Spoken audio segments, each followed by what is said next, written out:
need this and that. And, I talked to a great man, and he gave me some great advice. And so I've just been working on that and trying to keep, a smile on my face no matter what happens and not do it. And I know he told me one thing. He said not to please men, but to please God. So that's what I'm doing right now. And it's not to, please, obviously you want to please coaches and all that, but to find your inner self, you have to, just show the abilities and gifts that God gave you. So that's what I'm trying to continue to do.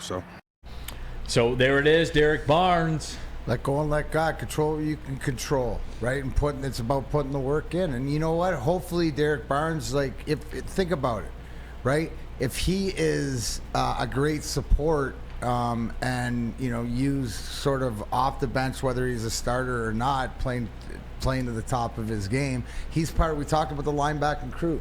It's by committee, even though we have a first rounder, Jack Campbell and Anzalone and Malcolm and guys we know, it's the unit, much like we talk about the secondary unit, power together, toughness together. So however they get the job done, they got to be looking at doing it. It's not there is a competition within the group, but you got to find a way to push each other to be the best. And you know what, that's the whole thing, to understand that if it doesn't fall the way that you want, and being more of a veteran guy, he's been around, right? So you got to accept, sort of your position and sort of let go and not worry. Sometimes you're not going to do what the coaches, your asset, your number one asset might not be what is needed at that moment, but you got to always stay ready. So it's just about mindset, and I like where he's getting his head. And that just means too, if he's talking like that, there's a lot of competition in that linebacker room. Oh, WoodwardSports.com chat thread. Nobody says, I know a shook man when I see one. DNC ENT says shook. That seems to be like the prevailing thing.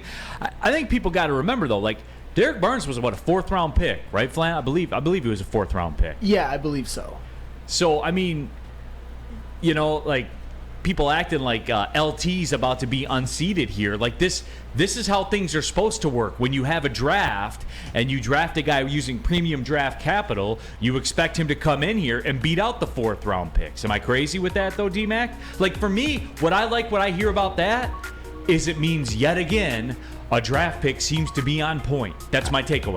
Absolutely. And you look at the competition, and it really doesn't matter at the end of the day. Yes, the younger guy, the guy who's drafted higher, will get more of a look, but it's about doing the job.